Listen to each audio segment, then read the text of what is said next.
Hello my friends, I'm Gosia from Cosmic Agency and welcome to the next episode of these mini topics. Just remember, I always have to say this, that each one of these mini topics is what it is, a mini topic, which means is just a short part of the conversation in a specific theme and subject, but of course it could be deepened and developed in its entirety in some other time, but these are just short excerpts, parts of the conversations about these topics. So don't ever say, oh, this is just not all there is to the topic. Of course, it's not all there is to any of these topics. Keep this in mind. Today we'll have 6 different mini topics, and the first one is about blood groups on Earth, why there are so many different types, and also do the Taygetans do the blood transfusions, do they recommend blood transfusions? And then short Anneka's comment on Stephen Greer's comment that there are no regressive races, no regressive extraterrestrial races on Earth. And then Robert is asking about the article he saw about the genetically modified pig heart transplant into a human that was supposedly successfully executed. And the short description of Cyndriel, something that Anneka mentioned about Cyndriel, the planet next to Aldebaran star. And then I'm going to share with you Anneka's response as to a photo that was sent to us by Miko, our website architect, that someone sent to him. I think from Argentina or from Chile, I don't remember. You'll see what this is about soon. So let's begin. First topic is about blood groups. It's a very short comment. Why are there so many blood groups here on Earth? And do you, Anneka, do blood transfusions in Taygetan? So Anneka responds, in short, about the blood groups on Earth and why there are so many, because the human being is a huge mixture of different races and souls, which manifest themselves with that kind of variables. That's a short answer, because as we always say and explain, the human race appearingly, seemingly is just one race, but it's not. It's a combination of various interstellar ET races. So they manifest themselves with that kind of variable. That's in a very short answer. Now, in contrast, the Taygetans are all O-type blood. That is minus or plus. O-type. And no, it doesn't cause genetic problems when reproducing. But that here, she says, in Taygetan. And the Svarus are all A+ blood class. Another indication that they are not the same race as the Taygetans. They are clearly another. And here, I think I said that before, I would like to make a video about how this actually happened. The transition from being a Taygetan and belonging to the Taygetan race and having Taygetan genetics into the Svarunian genetics. How does it happen? So I hope to make a video about this one day as well. So here Robert is asking, doesn't this cause problems for you to have all the same blood? Can't the offspring come out wrong? It's as if the same relatives have children. Anneka says, on Earth it can cause problems, but not always. In Taygetan it is not a problem to have the same blood type. I know there are cases, but we would have to study the causes of each case in detail. I do not think that they are only for having the same blood type, since there are not so many, and reproducing between people with the same blood type is extremely common and without having any problem. Now, on Earth, to say that a problem presented by the baby is due to having the same blood type, for me, is a very simplistic 3D explanation that does not cover all the possible causes, whether or not, with their partial 3D genetic explanations that do not cover everything that happens in the genes and how they work. Now, Robert is asking about blood transfusions, and he's saying, do you do blood transfusions or not? Because of what that entails, metaphysically speaking. There could be some sort of a link produced between these two people. And Anneka says, yes, we do in extreme cases. Here, a machine grows more blood for the injured person in a few minutes from stem cells already pre-prepared within the same medical system. This device is exact same one that also feeds stem cells in the regenerative medpods, which we have already talked about. And it does have metaphysical implications. It is a step forward implying two people are as compromising as sexual intercourse. They become that other person. In the case of one-way transfusion, affecting the recipient. Yes, it can cause behavioral changes and soul entanglement. It happens on Earth all the time, but it is never talked about.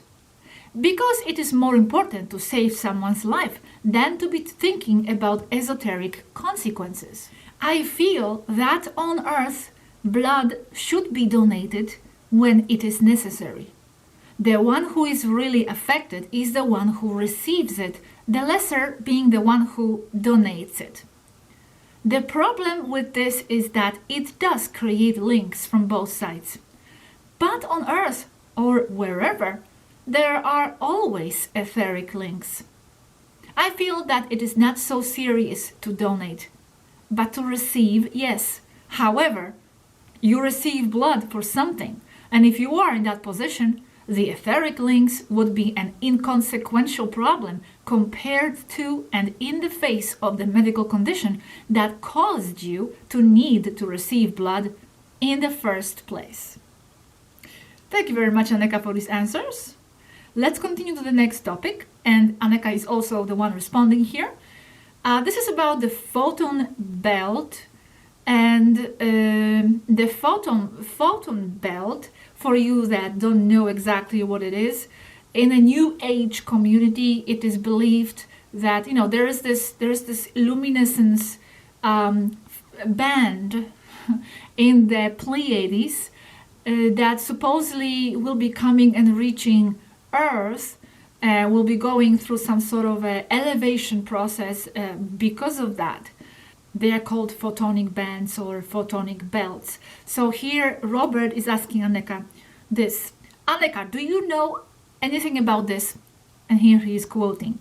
According to several researchers, this interstellar cloud was first observed in 1961 around the constellation Pleiades and was called the Photon Belt because of the white halo it projected. One of the proponents of the Photon Belt was Noel Huntley, who wrote an article entitled The Photon Belt Encounter, where he described its existence and great interest to extraterrestrials it had. Robert is asking, what is this electromagnetic cloud, this golden nebula, which extraterrestrials sometimes call a radiant nebula?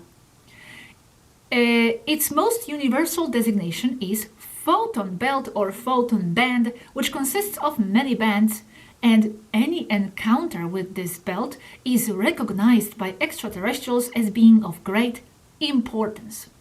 Aneka is responding. Again, that is distorted information or interpreted in another way. But I do not invalidate it. Pleiades, as a group of stars placed close together, have their own energetic dynamics between them, as would happen with any other cluster of nearby stars. It is the gravitational energetic dynamics and equilibrium between all of them. It is what forms or causes the nebula to glow with its distinctive blue light.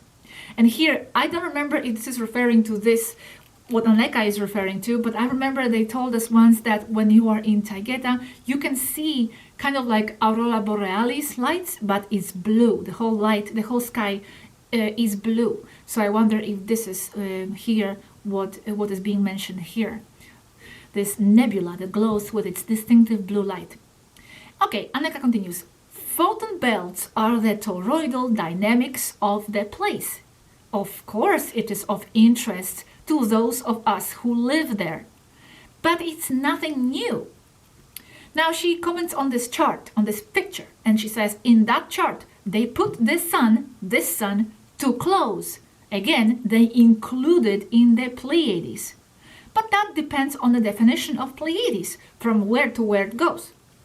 Not for us, because it is far, 440 light years away. The sun is something else, the Pleiades is something else. And between the Pleiades and this sun are the Pleiades, where Aldebaran and Cyndriel and all that are. And Robert is saying, and by no means is it raising the frequency of all the biology out there, right? Aneka says, that is relative. Again, it has to do with the influence, with the energy emanating from the center of the galaxy, as every other galaxy emanates energy. Robert, but they are talking about Alcyone. Aneka, in the graph above, again she mentions this, they put this sun too close as part of everything. And among the stars in M45, of course, it is Alcyone, that is the center of mass and gravity.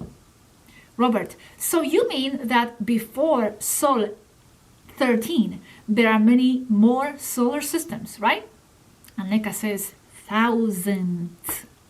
Maybe one day we can deepen a little bit this topic of the Photon Belt and exactly how it is created. I think that would be very interesting as well, as I didn't know much about the Photon Belt before this question. Now, a very, very, very short comment Aneka made about Stephen Greer and his comment about regressive races. Now, they don't usually comment on other people, other informants, other contactees. This is all up to you to discern and figure out and put the pieces together. But here she's just commenting that Stephen Greer said that there is no such a thing as regressive races. And he was called irresponsible for saying that. And yes, I remember because I was following Stephen Greer also long before this contact experience. And I remember that he used to say that, yes, they are all positive. From what I remember, there was like a controversy around that. Now, Aneka will give an interesting answer here.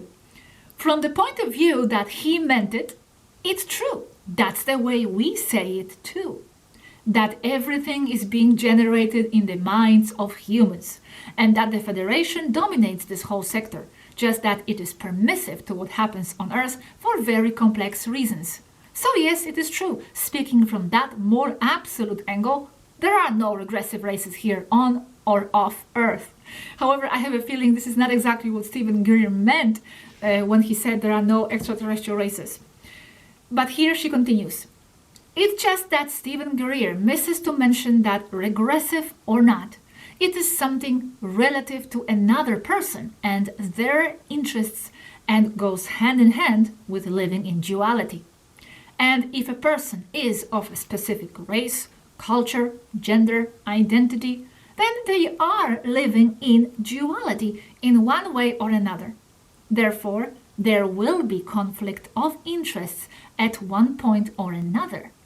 What is interesting or what is important here is how those differences are dealt with. That is important. And here are just 2 points to mention. First of all, going back to that fact that there are no regressive races, that there are emanations of the human mind, egregors and all that. Yes, but you have to remember that because some people are still confused about this, just because we say this on one level, Yaski said that on one level, that they are manifestations, egregors, it doesn't mean that they are not there. It doesn't mean that they are not physical, and doesn't mean that they cannot hurt you. Everything is an egregor. Everything is mental, and everything is mind. Everything around you, your world, and your body, and even you yourself, you are an egregor of yourself, because there is nothing but mind manifesting. But it doesn't mean that I don't exist. I don't, but I do at the same time. And you have to be able to embrace these two notions at the same time. So just because those regressive races or whatever they are, manifestations, egregors, or anything like that, doesn't mean that they are not there to get you if you meet one of them. So just keep that in mind. And with that they are there, it comes the fact that they have different interests. They are with their own ideas about things. So here, where comes the notion that it's a regressive race, meaning that it has a different interest to our interest, to how we want things to be. So this is what Taygetans always mention, that yes, some races are regressive, but that's just looking from one point. From another point, they are simply someone with other group of ideas for themselves and for us, with different opposing, conflicting interests. So, well, just a quick comment on this. Okay, let's continue. Now, Robert is mentioning here the article that he found about a successful transplant of a genetically modified pig heart into a human. And now he's asking how Aneka sees this. He says, do you view the transplantation of genetically modified animals to be adapted to the human body as madness or as a solution? And what are the mental, physical, and metaphysical implications? Well, Aneka here responds, I see it as a desperate application of low technology, having medbots that are not that difficult to make. Wait, you'll understand this comment a little bit further. In fact, genetically modifying a pig is harder by far than making a medbot. Again, they only see the body as a machine, not that everything is connected together. So yes, there will be metaphysical implications, but it is almost impossible to know which ones. But it is crossing or intertwining the pig's life with that person's life. And Robert saying, so that person would have pig memories? Aneka says, no, not memories. But in the astral, yes, they will have to do with each other at the soul level.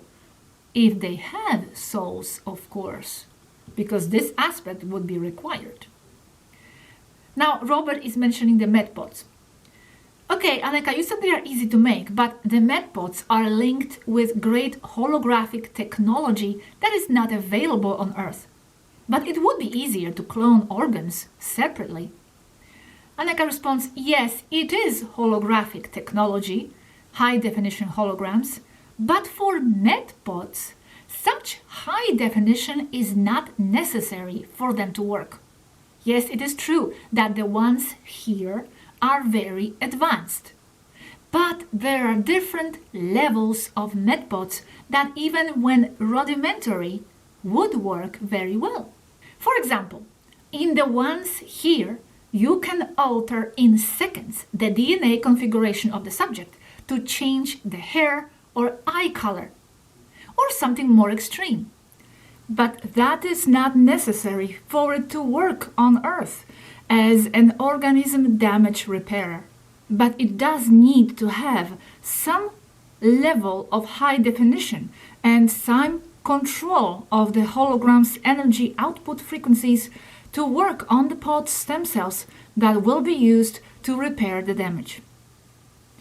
And then there are the secondary backup parts of the pod, such as the stem cell replicator and the life support systems. But it can be accomplished on Earth with what is known and available there, just that it is kept by the cabal politicians.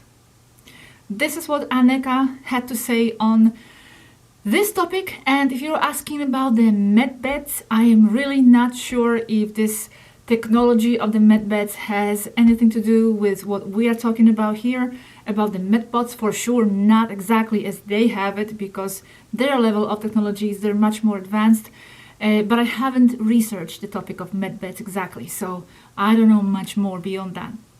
Now, if you noticed a difference in my look a little bit, it's because actually this part now is recorded on the other day, long story why, and I had to clip the clips together for the final outcome.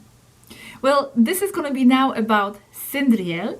Cyndriel is this very exotic and fun planet where Taygetans have their colony, and it is near Aldebaran, the mysterious, enigmatic, mystical star. So here Robert is asking Aneka, There is a Taygetan colony in Cyndriel, isn't there? Aneka responds, it is the only Taygetan colony outside the Pleiades. It is a base of passage for ships as well, and a tourist center. And why there? Robert is asking. Well, there is Aldebaran, with a lot of metaphysical learning consequences there, and the planet is very strange, fun, and exotic. Robert says, is it like Temer? Aneka says, no, Cyndriel is a desert planet. It's more like Tatooine. Tatooine? I don't know how to say this. But even that doesn't categorize it well, because its biology is very strange, and so is its terrain. Just for starters, the mountains are almost all sideways, like fallen books on top of each other, and they are Gruyere cheeses, full of wide caverns, full of light and strange life. Aldebaran is an orange giant. It is said that it opens your mind to be able to see other densities. It is said you go there and you are no longer the same.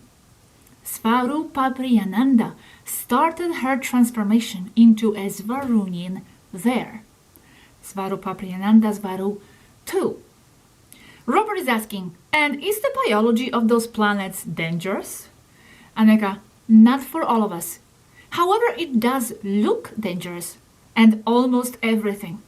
So the place provokes intense fear, more so with giant Aldebaran overhead dominating the whole sky. And Robert is asking, but there are no animals like Yeti and all that? Carnivorous animals? Or are there? Aneka, yes, there are, but small ones. They don't hurt you. A lot of little lizards there, but they are not reptiles. They just look like reptiles. A lot of thorny plants, but if you touch them, the thorns are soft and don't even go through the skin of your fingers. So the place looks dangerous, but it is very difficult to get hurt there, unless you fall off a cliff, for example. There are plants that float in the air almost all their life. They have a ferrite core, and as they grow, they wrap their roots and stem around the ground full of magnetic ferrite. Then they let go and are carried away by the wind. And they accumulate in the valleys near lakes and rivers where there is humidity and remain floating by polarity inversion with the supermagnetic soil. They are balls of long green leaves with yellow and orange growing in all directions. They can be up to 3 meters in diameter, but are usually about 80 centimeters in diameter. There is nothing like it on Earth. Just an orange Mexican maguey, but growing as a ball, would be the best description. Robert is asking, and the Taygetans meet there for activities like hiking, camping, and all that? Aneka, yes, that's exactly right. Robert, and inside those caves, are there traces of any ancient civilization? Aneka, yes, there are, of the Amelie. But they are no longer there, only as energetic beings. They are an ancient race of Cyndriel, similar to the Iena of Alcyone. Robert, but did they leave any ruins? Aneka, yes, there are ruins in caves similar to those in New Mexico in USA. Very similar to this image. Robert, and did that civilization collapse or transcend? Aneka, it did not collapse, it transcended. Robert, but they left no modern constructions? Aneka, their civilization did not go in that direction. From simple living, they jumped to spiritual, without going through the high-tech era like Taygetan. And this part is very interesting, that there was a civilization and that there are civilizations like this that go through their own rhythm and their own process of advancement without going through this technological state, like we are kind of right now, and like Taygetan went through as well. They just jumped straight to the spiritual from the simple living. Very cool. Definitely a place to visit, Cyndriel. Now, the last topic is based on a photo that was sent to Miko, who is our website architect, by someone, by his friend, somewhere in Argentina or Chile, I don't remember where now. And that friend in Chile or Argentina said that there were very high temperatures, very strange summer temperatures right now, and this photo was sent, and that person is asking, what is that we see in the sky? And Aneka is responding. Well, in that picture, it looks more like the sun is reflecting in that cloud. And the reason that it is reflecting so much may very well be because of the chemicals that are in that cloud, considering that the Earth's climate is artificially controlled by chemtrails. Another point is that it might be a thermal inversion. That is, the sunlight is reflected on a layer of denser cold air below, creating a mirror effect like a ghost water on a road in full sun. This happens even when the reflection is not seen directly below the position of the sun. This phenomenon is well known to pilots and to us, as with altitude it is easier to see. Now, regarding the high temperatures, global temperatures are also being monitored by means of the weather engineering system. They can be connected to agendas to control drinking water or to make people believe that there is climate change. The climate on Earth is almost entirely artificially controlled. You have to always take that into account, she is stressing. It only seems like the climate is natural when it matches what it's supposed to be like in each place, according to the season of the year. But even then, there is a lot of control over the climate. But it's still not total. I mean, with the technology that's available now, they won't be able to make it hot in Finland in February. But yes, they can guide the climate more towards the equator between the 33rd and 33rd parallels. Now Aneka here is showing two images. This is the first image. Between the red and blue grids, the control over the weather is almost 100%, and the degree of control decreases the further north or south you go. Second image. Between the Tropic of Cancer and the Tropic of Capricorn, climate control is 99 to 100%. The reason is that they do not have to deal with extreme terrestrial weather that is totally beyond their control, such as that caused by the natural tilt of the Earth's axis. And here I'm asking, so from that picture, it doesn't look like they control Europe much. Aneka responds, yes, they control Europe, but not 100%. However, even though it is further north of Tropic of Cancer, they do have their attention there mainly, so their control is greater there than at other points on Tropic of Cancer, with extra effort using HAARP microwaves and chemtrails in large quantities. It would only be very difficult or nearly impossible for them to completely control the weather already at the poles. Yet, they can control it to some degree, as to facilitate their military operations in those places. Very interesting. I didn't know that the weather control is 99% in many of these areas, so that's quite disturbing. Well, this sums up this episode of Minitopics. Thank you very much for watching. Just to tell you what's coming in the next videos, I will share with you actually the first ever conversation that we had with Minerva Svaru Mari, because the silicon-based bodies and all that, that was the second chat. And I will share the first one. It was a lighter conversation, but it was still interesting. I want to share that. And then very interesting also topic about how many people say that the extraterrestrials come here to Earth for resources, for materials, for whatever. And Aneka is explaining how this is so terrestrial and such a terrestrial mentality, and that's not why the ETs are interested in Earth. And now also we are trying to get the holographic society topic on the road as well. In the very near future, I also want to deepen the AI subject. I have some material accumulated on that topic from way back that I haven't translated yet, but I will add more information to it as well.